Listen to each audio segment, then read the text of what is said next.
Good morning students. ఈరోజు మనం management అకౌంటింగ్లో operating ratio, non operating ratio, అలాగే అంటే operating net profit ratio, gross profit ratio, net profit ratio నిన్న ఏవైతే క్యాలిక్యులేట్ చేసామో అవి నిన్న ఒక స్టేట్మెంట్ వైజ్గా ఉన్నప్పుడు క్యాలిక్యులేట్ చేయడం చూసాం. ఈరోజు ఒక ఫార్మేట్లో ఒక ప్రాఫిట్ అండ్ లాస్ అకౌంట్ లాగా సమాచారం ఇచ్చినప్పుడు ఏ రకంగా దాన్ని మనం క్యాలిక్యులేట్ చేయాలి, వేటిని మనం లెక్కించుకొని మనకు అనుకూలంగా డేటాను మార్చుకొని అప్పుడు మనం రేషియోస్ని క్యాలిక్యులేట్ చేసుకోవాల్సి ఉంటుంది. అది ఏ రకంగా చేయాలి అనేది ఈరోజు చెప్తాను. ముందుగా లెక్క నోట్ చేసుకోండి. Both mediums at a time చెప్తాను, రాసుకోండి. లేకపోతే టైం సరిపోవట్లేదు, ఒకసారి చెప్తాను, జాగ్రత్తగా రాసుకోండి, కన్ఫ్యూజ్ లేకుండా చెప్తాను. Find out gross profit ratio. Find out English medium రాసుకోండి.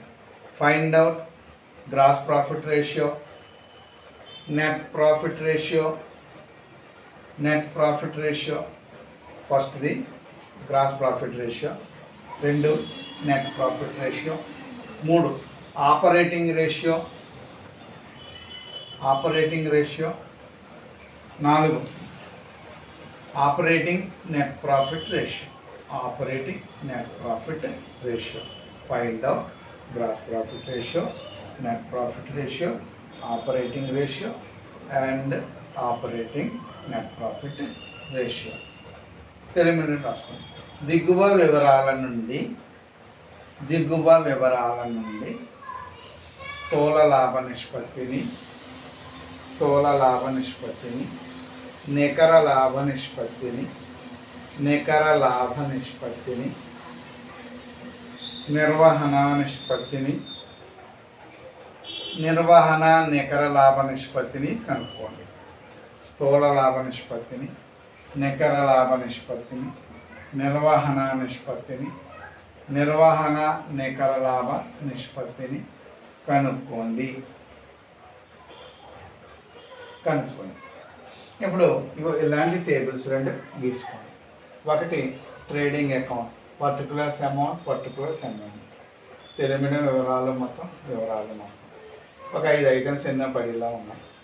దాని దిగువన మనం మరొక ఫార్మేట్ కూడా వెంటనే గీసేసుకోండి. దీని పేరు ప్రాఫిట్ అండ్ లాస్ అకౌంట్. ఇది కూడా వివరాలు మొత్తం గీసుకోండి. ఇందులో ఒక 7-8 ఐటమ్స్ ఉన్నాయి కదా, అంత పట్టేటట్టు గీసుకోండి. 2 ఫార్మేట్లు ఒకేసారి గీసేసుకోండి. ఇదంతా కూడా లెక్కలో మనకి ఇలా ఇచ్చాడు. వర్తకం ఖాతా సమాచారం ఇచ్చాడు, లాభ నష్టాల ఖాతా సమాచారం ఇచ్చాడు. అందువల్ల మీరు ట్రేడింగ్ అకౌంట్ని, ప్రాఫిట్ అండ్ లాస్ అకౌంట్ని రెండింటిని తీసుకొని పాయింట్స్ అందులో నోట్ చేసుకోండి. ఆ తర్వాత దాన్ని ఎలా కట్టాలి అనే ఆన్సర్ మనం చూద్దాం. ముందుగా గీతలు గీసుకున్నారు కాబట్టి వర్తకపు ఖాతా డెబిట్లో చెప్తున్నాను. ట్రేడింగ్ అకౌంట్ అని హెడ్డింగ్ పెట్టారు, డెబిట్ సైడ్ రాసుకోండి. First one opening stock, both mediums రాసేసుకోండి. ఓపెనింగ్ స్టాక్ ప్రారంభ సరుకు, బోత్ మీడియమ్స్లో చెప్తున్నాను. ఓపెనింగ్ స్టాక్ ప్రారంభ సరుకు 26,000. పర్చేజెస్ కొనుగోళ్ళు 80,000. వేతనాలు వేజెస్ 24,000. ఉత్పత్తి ఖర్చులు ప్రొడక్షన్ ఎక్స్పెన్సెస్ 16,000. స్థూల లాభము గ్రాస్ ప్రాఫిట్ 52,000. బైలో సేల్స్ అమ్మకాలు 1,60,000. క్లోజింగ్ స్టాక్ ముగింపు సరుకు ముగింపు సరుకు 38,000, 38,000, 38,000. ఇక్కడికి ఇలా కూడండి, కూడితే 1,98,000 వచ్చింది. ఈ టోటల్ 1,98,000. ఇదే అమౌంట్ ఇక్కడ వేసుకోండి. ఈ 1,98,000 ఇటువైపు వేసుకోండి. ఇటు గ్రాస్ ప్రాఫిట్ కూడా వేసుకున్నారు కదా 52,000. నెక్స్ట్ రెండో స్టేట్మెంట్ రాసుకోండి. లాభ నష్టాల ఖాతా స్టేట్మెంట్ రాసుకోండి. రెండో స్టేట్మెంట్లో క్రెడిట్ సైడ్ గ్రాస్ ప్రాఫిట్ అని రాసుకోండి, స్థూల లాభము అని రాసుకోండి. Gross profit 52,000, 52,000. భూమి అమ్మకంలో లాభం, profit on sale of land. భూమి అమ్మకంలో లాభం, profit on sale of land 4,800, 4,800, 4,800. Debit side, debit వైపు అమ్మకం ఖర్చులు సెల్లింగ్ ఎక్స్పెన్సెస్, అమ్మకం ఖర్చులు సెల్లింగ్ ఎక్స్పెన్సెస్ డెబిట్లో 4,000, 4,000. అడ్మినిస్ట్రేషన్ ఎక్స్పెన్సెస్ పరిపాలనా ఖర్చులు, అడ్మినిస్ట్రేషన్ ఎక్స్పెన్సెస్ పరిపాలనా ఖర్చులు 22,800, 22,800. సాధారణ ఖర్చులు జనరల్ ఎక్స్పెన్సెస్, సాధారణ ఖర్చులు జనరల్ ఎక్స్పెన్సెస్ 1,200, 1,200.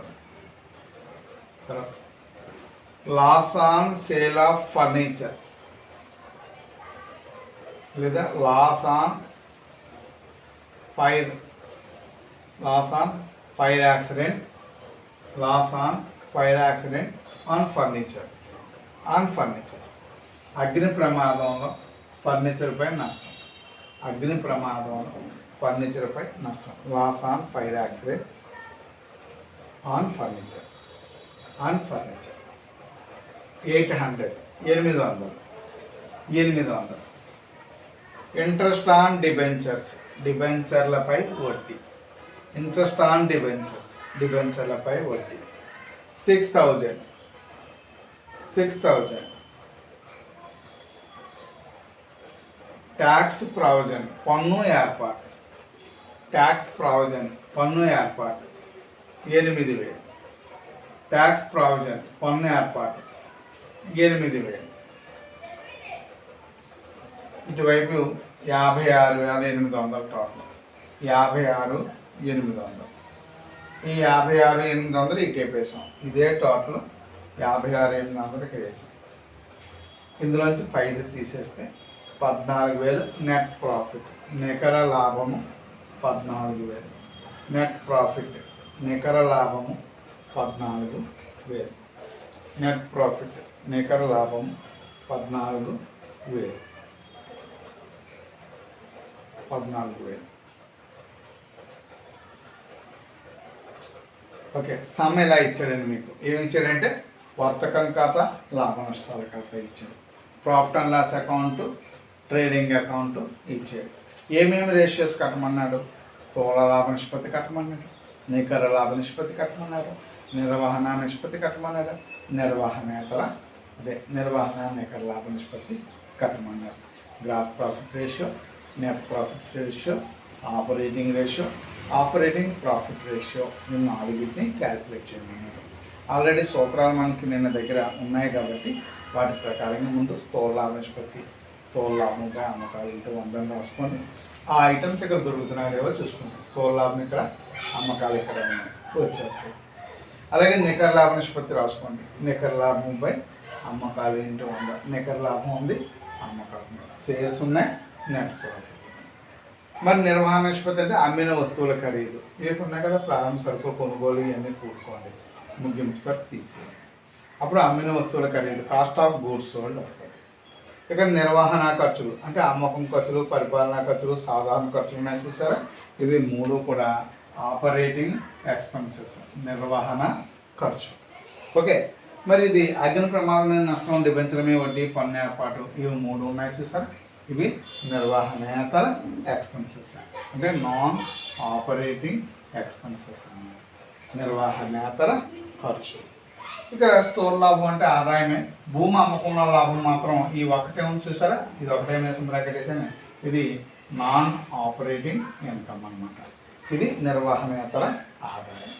అప్పుడు దాని ప్రకారంగా ఆపరేటింగ్ రేషియో, తర్వాత ఆపరేటింగ్ నెట్ ప్రాఫిట్ రేషియో కూడా కట్టేయచ్చు. కానీ ముందు ఒకసారి ఆన్సర్ ఎక్స్ప్లెయిన్ చేస్తాను, చూసుకోండి. మీకు అర్థమైనట్టయితే అప్పుడు మీరు చేయడానికి సులువుగా ఉంటుంది. సూత్రాలు నిన్న మనం చదివాం, మనందరికీ వచ్చు. అందుకని ముందుగా నేను ఏం చేశానంటే గ్రాస్ ప్రాఫిట్ రేషియో సూత్రం వేసాను. Gross profit by sales into 100. ఇక gross profit 52,000, sales 1,60,000 into 100. Simplify చేస్తే 32.5 వచ్చింది. తర్వాత నికర లాభ నిష్పత్తి, నెట్ ప్రాఫిట్ రేషియో వేసాను. సూత్రం ఏంటి, నికర లాభం బై అమ్మకాలు ఇంటూ 100. నెట్ ప్రాఫిట్ ఎంత, ఇదో 14,000, సేల్స్ 1,60,000 ఇంటూ 100, 8.75 వచ్చింది. తర్వాత ఆపరేటింగ్ రేషియో, నిర్వహణ నిష్పత్తి, సూత్రం అమ్మిన వస్తువుల ఖరీదు నిర్వహణ ఖర్చులు బై నికర అమ్మకాలు ఇంటూ 100. ఇక్కడ అమ్మిన వస్తువుల ఖరీదు కాస్ట్ ఆఫ్ గూడ్స్ సోల్స్ ఎలా వస్తుంది, ప్రారంభ సరుకు, కొనుగోలు, ఉత్పత్తి ఖర్చులన్నీ కలిపి ముగింపు సరుకు తీసేస్తే వచ్చింది. మరి నిర్వహణ ఖర్చులు అంటే ఎలా వస్తాయి, ఆపరేటింగ్ ఎక్స్పెన్సెస్, ఇది మేసం బ్రాకెట్ వేసాం కదా, అవి 3 కలిపితే ఆపరేటింగ్ ఎక్స్పెన్సెస్ వస్తాయి. అప్పుడు ఈ కాస్ట్ ఆఫ్ గూడ్స్ సోల్డ్, ఈ ఆపరేటింగ్ ఖర్చు వేసుకొని బై సేల్స్ ఇంటూ 100 వేస్తే ఈ రేషియో. మరి ఆపరేటింగ్ ప్రాఫిట్ రేషియో కావాలంటే సూత్రం ఏంటి, net profit plus non operating expenses minus non operating incomes. Okay, అప్పుడు ఈ నికర లాభానికి ఈ నిర్వహణేతర ఖర్చులు 3 టోటల్ కలిపాను, ఆ నిర్వహణేతర ఆదాయం టోటల్ తీసేసాను. అప్పుడు సింప్లిఫై చేస్తే 15% వచ్చింది. ఈ రకంగా స్టేట్మెంట్ ఇచ్చినప్పుడు మనం చేయవలసినటువంటి విధానం అండి. ఇప్పుడు మీకు నోట్ చేసుకోండి, ఇది బోర్డు మీద ఉన్నది, అర్థమవుతుంది కనపడదు కాబట్టి నేను చెప్తాను, కూడా రాసేసుకోండి. ఆన్సర్ అని పెట్టుకోండి. ఆన్సర్ అని పెట్టుకొని ఫస్ట్ స్థూల లాభ నిష్పత్తి, స్థూల లాభ నిష్పత్తి, gross profit ratio, both mediums రాసేసుకోండి. స్థూల లాభ నిష్పత్తి, gross profit ratio, gross profit by sales into 100, gross profit by sales into 100, స్థూల లాభము బై అమ్మకాలు ఇంటూ 100, స్థూల లాభము బై అమ్మకాలు ఇంటూ 100 అంటే 52,000 by 1,60,000 into 100, 52,000 by 1,60,000 into 100, that is equal to answer వేసుకోండి 32.5. 32.5 ఒకటి అయిపోయిందండి. తర్వాత 2 నికర లాభ నిష్పత్తి, హెడ్డింగ్ పెట్టుకోండి, నికర లాభ నిష్పత్తి, నికర లాభము బై నికర అమ్మకాలు ఇంటూ 100, నికర లాభము బై నికర అమ్మకాలు ఇంటూ 100, అమ్మకాలన్నా నికర అమ్మకాలన్నా ఒకటి. Net profit by sales into 100, net profit by sales into 100. Next 14,000 by 1,60,000 into 100, 14,000 by 1,60,000 into 100, 14,000 ఇదిగో ఇక్కడ ఉందన్నమాట, 14,000 బై 1,60,000 ఇంటూ 100. అది క్యాల్కులేటర్ మీద సింప్లిఫై చేస్తే 8.75, 8.75. అక్కడ 2 అయిపోయినాయి. 3వది ఆపరేటింగ్ రేషియో, నిర్వహణ నిష్పత్తి, ఆపరేటింగ్ రేషియో, నిర్వహణ నిష్పత్తి. దాన్ని ఎదుర్కొంటా cost of goods sold, cost of goods sold plus operating expenses, plus operating expenses by sales into 100, cost of goods sold plus operating expenses by sales into 100. దీంట్లో cost of goods sold మనకు రాదు, అమ్మిన వస్తువుల ఖరీదు, ఇది medium అయితే నిర్వహణ నిష్పత్తి ఈజ్ ఈక్వల్ టు అమ్మిన వస్తువుల ఖరీదు ప్లస్ నిర్వహణ ఖర్చులు బై అమ్మకాలు ఇంటూ 100 అని రాసుకుంటాం. అమ్మిన వస్తువుల ఖరీదు ప్లస్ నిర్వహణ ఖర్చులు బై అమ్మకాలు ఇంటూ 100 అని రాసుకుంటాం. ఇప్పుడు ఇవి లేవు, అందులో మనం కట్టుకోవాలి. ముందుగా కాస్ట్ ఆఫ్ గూడ్స్ సోల్డ్ అని రాసుకుంటాం. అమ్మిన వస్తువుల ఖరీదు అని రాసుకుంటాం. కాస్ట్ ఆఫ్ గూడ్స్ సోల్డ్, అమ్మిన వస్తువుల ఖరీదు ఈజ్ ఈక్వల్ టు రాసుకుంటాం. ఓపెనింగ్ స్టాక్ ప్రారంభ సరుకు, ఓపెనింగ్ స్టాక్ ప్రారంభ సరుకు ప్లస్ ప్లస్ పర్చేజెస్ కొనుగోళ్ళు, పర్చేజెస్ కొనుగోళ్ళు ప్లస్ వేజెస్ వేతనాలు, వేజెస్ వేతనాలు ప్లస్ ప్రొడక్షన్ ఛార్జెస్ ఉత్పత్తి ఖర్చులు, ప్రొడక్షన్ ఛార్జెస్ ఉత్పత్తి ఖర్చులు minus minus closing stock minus ముగింపు స్టాక్. బ్రాకెట్ పెట్టి మైనస్ పెట్టినా పర్లేదు, అది ఇలా రాసినా పర్వాలేదు. Minus closing stock. ఇవన్నీ కలిపి ముగింపు స్టాక్ తీసేయాలంతే. అప్పుడు అంకెలు ప్రతిక్షేపించుకోండి. ప్రారంభ సరుకు ప్లస్ కొనుగోలు ప్లస్ వేతనాలు ప్లస్ ఉత్పత్తి ఖర్చులు మైనస్ ముగింపు సరుకు. కాబట్టి ఇప్పుడు ఐటమ్స్ వేసుకోండి. కింద లైన్లో 26,000 అక్కడ ఇచ్చారు కదా ప్రారంభ సరుకు 26,000 ప్లస్ 80,000 ప్లస్ 24,000 ప్లస్ 16,000 బ్రాకెట్ పెట్టుకుంటే ఇక్కడికి బ్రాకెట్ పెట్టుకోండి మైనస్ 38,000 మైనస్ 38,000. ఇప్పుడు ఇదంతా బ్రాకెట్లో కూడి 38,000 తీసేస్తే కింద లైన్లో ఫైనల్గా 1,08,000. Cost of goods sold 1,08,000. Next line operating expenses నిర్వహణ ఖర్చులు. ఆపరేటింగ్ ఎక్స్పెన్సెస్ నిర్వహణ ఖర్చు సమ్లో ఇచ్చినాయి 3 is equal to 4,000 plus 22,800 plus 1,200 plus 1,200 కలిపితే 28,000. అంటే అమ్మకం ఖర్చులు, పరిపాలనా ఖర్చులు, సాధారణ ఖర్చులు, sales expenses, administration expenses and general expenses 28,000.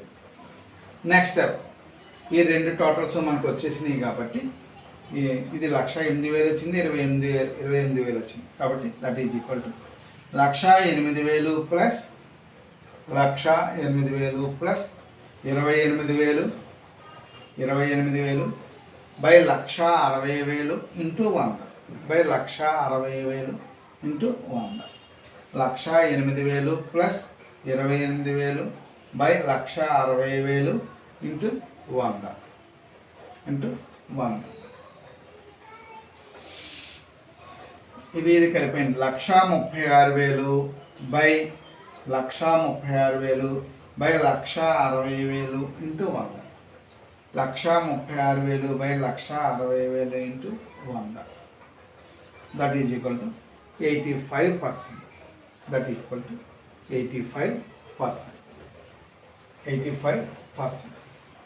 Next operating profit ratio నిర్వహణ నికర లాభ నిష్పత్తి. ఆపరేటింగ్ ప్రాఫిట్ రేషియో నిర్వహణ నికర లాభ నిష్పత్తి is equal to net profit నికర లాభము, నెట్ ప్రాఫిట్ నికర లాభము plus non operating expenses, non operating expenses నిర్వహణేతర ఖర్చులు, నిర్వహణేతర ఖర్చులు మైనస్ నాన్ ఆపరేటింగ్ ఇన్కమ్స్, నిర్వహణేతర ఆదాయాలు, నాన్ ఆపరేటింగ్ ఇన్కమ్స్ నిర్వహణేతర ఆదాయాలు బై సేల్స్ బై అమ్మకాలు, బై సేల్స్ బై అమ్మకాలు into 100 into 100.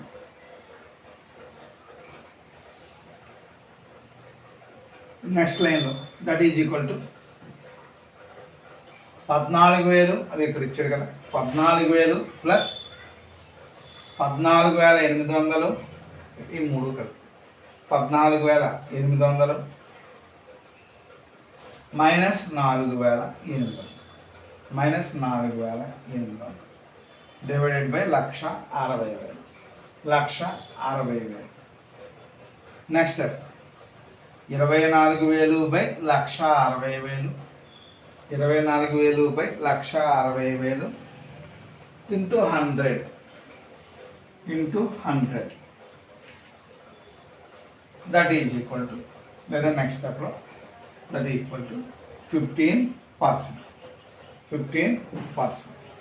Gross profit ratio 32.5%, net profit ratio 8.75%, operating ratio 85% and operating profit ratio 15%.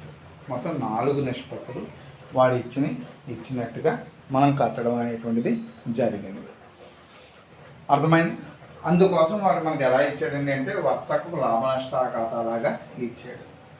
ఒకవేళ ఇలా ఇవ్వకుండా ఒక అంకణాలాగా ఇచ్చేసాడు అనుకోండి, అలా ఇచ్చిన దాని నుంచి మనం ఇలాంటి వర్తకపు లాభ నష్ట ఖాతాను తయారు చేసుకోవాలి.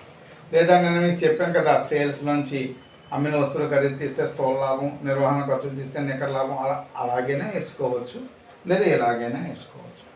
మనం ఎక్కువ సంవత్సరాల నుంచి ఇది వేస్తున్నాం కాబట్టి ఇలా వేసుకుంటే ఇంకా కొంచెం సులువుగా మీకు ఉంటుంది. ఇప్పుడు నేను చెప్పబోయే సమ్మం డేటా ఫుల్గా మీకు ఇచ్చేస్తాను. ఇచ్చేసిన డేటా నుంచి ఈ 2 టేబుల్ మీరు తయారు చేసుకోండి. గ్రాస్ ప్రాఫిట్ ఎంత వచ్చింది, నెట్ ప్రాఫిట్ ఎంత వచ్చింది మీరు క్యాలిక్యులేట్ చేసుకోండి. మీరు క్యాలిక్యులేట్ చేసుకున్న దాని నుంచి అప్పుడు ఈ సూత్రాలు రాసుకోండి. ఈ సూత్రాల్లో ఈ అంకెలు ప్రతిక్షేపించి ఎంతెంత ఆన్సర్ వస్తుందో కట్టండి. ఈరోజు ఒక సమ్ నేను చేసి చూపించాను. మీకు హోంవర్క్గా ఒక సమ్ ఇస్తున్నాను, రాసుకోండి. హోంవర్క్ సమ్ బోత్ మీడియంస్ రాసుకోండి. మీరు చేస్తుంటేనే వస్తూ ఉంటాయండి. అశ్రద్ధ చేయకుండా సమ్స్ చేసుకోండి. నేను చెప్పేస్తానని చెప్పి మీరు చూసేస్తూ ఉంటే ఏమీ రాదు. నేను చెప్పిన లెక్కన మీరు బాగా అర్థం చేసుకొని మీరు మరొక్కసారి చూడకుండా చేసే ప్రయత్నం చేయాలి. అలాగే కొత్త లెక్క చేసే ప్రయత్నం చేయాలి. అప్పుడు మీకు బాగా సమ్స్ అన్నీ వస్తాయి. రాసుకోండి. దిగువ వివరాలతో స్థూల లాభ నిష్పత్తి, నికర లాభ నిష్పత్తి, నిర్వహణ నికర లాభ నిష్పత్తి కట్టండి. స్థూల లాభ నిష్పత్తి, నికర లాభ నిష్పత్తి, నిర్వహణ నికర లాభ నిష్పత్తి కట్టండి. Find out gross profit ratio, net profit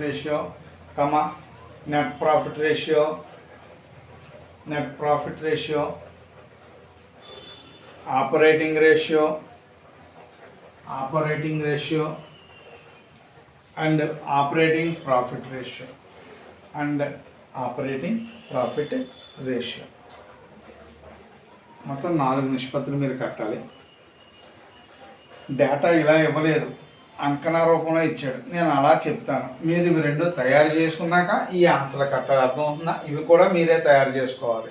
ఆ తర్వాత దీన్ని మీరు క్యాల్కులేట్ చేయాలి. 1 by 1 రాసుకోండి. పర్టికులర్స్ అమౌంట్ అని పెట్టుకోండి, వివరాలు మొత్తం అని వరుసగా రాసేసుకోండి. ఒకదాని దిగువని ఒకటి రాసుకోండి. సేల్స్ అమ్మకాలు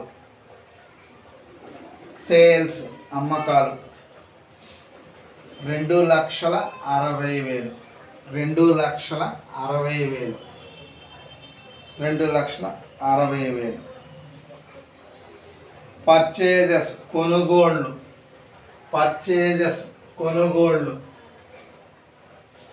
1,61,125. 1,61,125. పర్చేజెస్ 1,61,125. ప్రారంభ సరుకు ఓపెనింగ్ స్టాక్ 38,125. 38,125. 38,125 ఓపెనింగ్ స్టాక్ 38,125 ప్రారంభ సరుకు. తర్వాత ముగింపు సరుకు క్లోజింగ్ స్టాక్ 49,250. 49,250.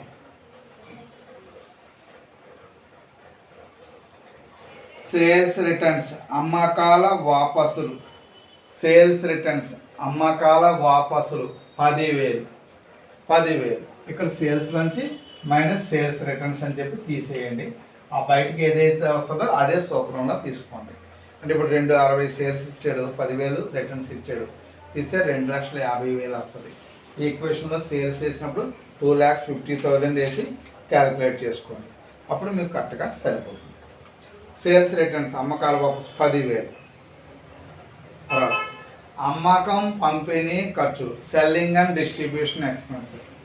అమ్మకం పంపిణీ ఖర్చులు సెల్లింగ్ అండ్ డిస్ట్రిబ్యూషన్ ఎక్స్పెన్సెస్. అమ్మకం పంపిణీ ఖర్చులు selling and distribution expenses 11,000.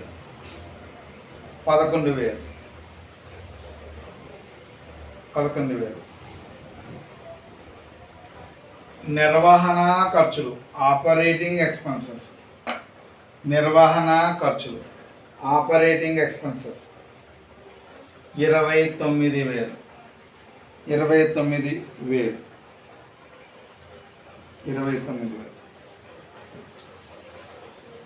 వాటాలపై dividend. Dividend on shares. వాటాలపై డివిడెండ్. Dividend on shares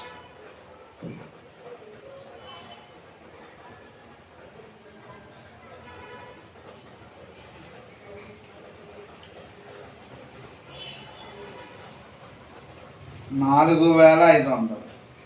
4,500. వాటాల అమ్మకంపై లాభం. Profit on sale of shares. Profit on sale of shares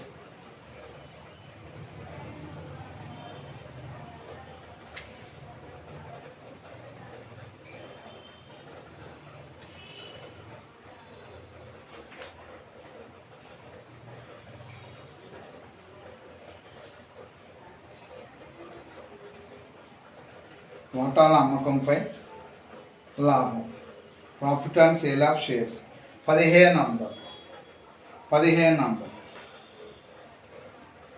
తర్వాత ఆస్తుల అమ్మకంపై నష్టం. Sale of loss on sale of assets. ఆస్తుల అమ్మకంపై నష్టం. Loss on sale of assets. Loss on sale of assets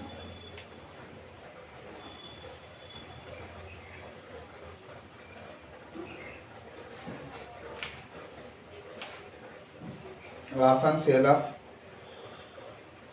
sale of assets. ఆస్తుల అమ్మకంపై నష్టం 2,000.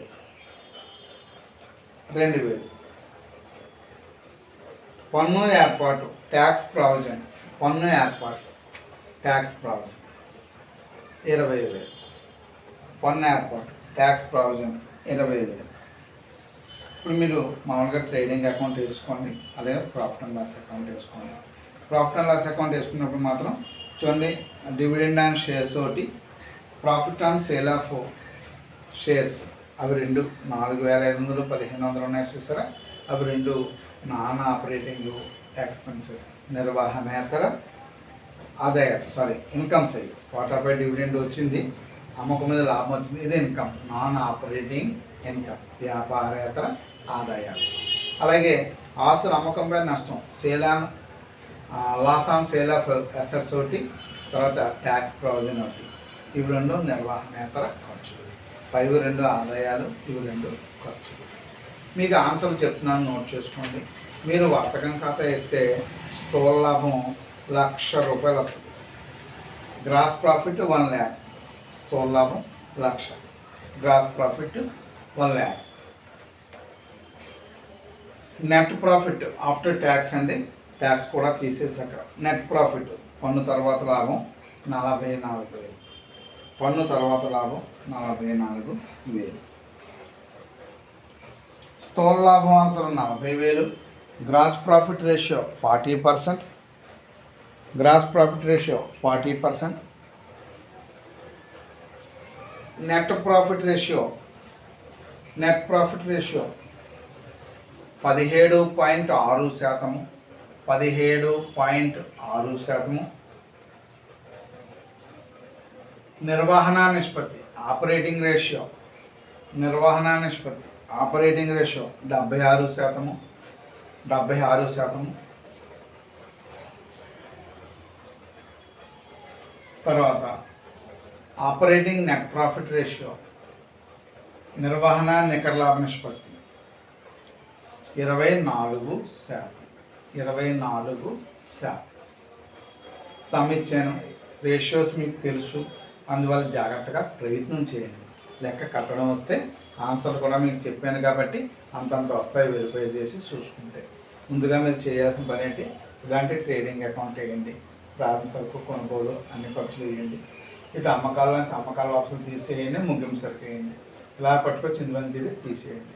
అప్పుడు స్థూల లాభం 1,00,000 ఎంత అన్నాను చూసారా, అంత వస్తుంది. మళ్ళీ ఈ స్థూల లాభాన్ని పక్కన వేసుకోండి. అక్కడ వాటాపై డివిడెండ్ ఒకటి, ఆస్తుల అమ్మకంలో లాభం ఒకటి ఉంది, అవి 2 క్రెడిట్లో వేసుకోండి. మిగతా ఖర్చులన్నీ డెబిట్లో వేసుకోండి, పన్నుతో సహా అన్నీ వేసేసుకోండి. ఇందులోంచి ఇది ఇలా తీసేయండి. 46,000 ఎంతో లాభం చెప్పాను, అది వస్తుంది. వచ్చాక సేమ్ ఇప్పటిలాగే స్థూల లాభ నిష్పత్తి తీసుకొని స్థూల లాభం కట్టండి, నికర లాభ నిష్పత్తి తీసుకొని నికర లాభం కట్టండి. అలాగే నిర్వహణ నిష్పత్తి కోసం cost of goods sold, operating expenses కూడుకొని ఈ రేషియో కట్టండి. అలాగే ఆపరేటింగ్ ప్రాఫిట్ రేషియో కట్టేటప్పుడు non operating expenses, non operating incomes total చేసుకొని అవి దీన్ని కలుపుకొని తీసుకొని నెట్ ప్రాఫిట్ ఎంతో కనుక్కొని అప్పుడు ఈ ఈక్వేషన్. ఈ 4 సూత్రాలు మీరు లెక్కించడం బాగా నేర్చుకోండి. ఇప్పటికి మీకు 4 సూత్రాలకు సంబంధించి సమగ్రంగా చెప్పడం జరిగింది. రేపటి క్లాసులో ఈ 4 ఈక్వేషన్స్ మనకు వచ్చేసినాయి కాబట్టి కొత్త ఈక్వేషన్స్ రేపు చెప్తానండి. మనం చెప్పాను కదా, ఎదురు కొన్ని పేజీలు కాదు ఎట్టే పెట్టండి, మనకు సంబంధించిన నోట్ పాయింట్స్ అవి రాసుకుంటాక బాగుంటుంది. ఎంత ఫిల్ అయితే అంత ఫిల్ అవుతుంది. రిమైనింగ్ ఎగ్జామ్ దగ్గరలో ఇంపార్టెంట్ పాయింట్స్ ఈ చాప్టర్కి సంబంధించిన ఏమైనా ఉన్నా పేజీ మీద రాసుకుందాం అనే ఉద్దేశంతో 4 పేజీలు ఖాళీ మీరు వదిలేరు. నిన్నటి దాకా 4 రేషియోలు దాంట్లో రాశారు. టుమారో మళ్ళీ ఆ పేజీకి మనం వెళ్దాం. ఈ రోజంతా మనం జస్ట్ ప్రాక్టీసే చేసాం, లెక్కలే చేసాం. ఒక లెక్క నేను చేసి చూపించాను, మీరు నోట్ చేసుకున్నారు. సెకండ్ సమ్ నేను డిక్టేట్ చేశాను, మిమ్మల్ని ఆన్సర్ చేయమంటున్నాను. ఓకేనా అండి? Thank you.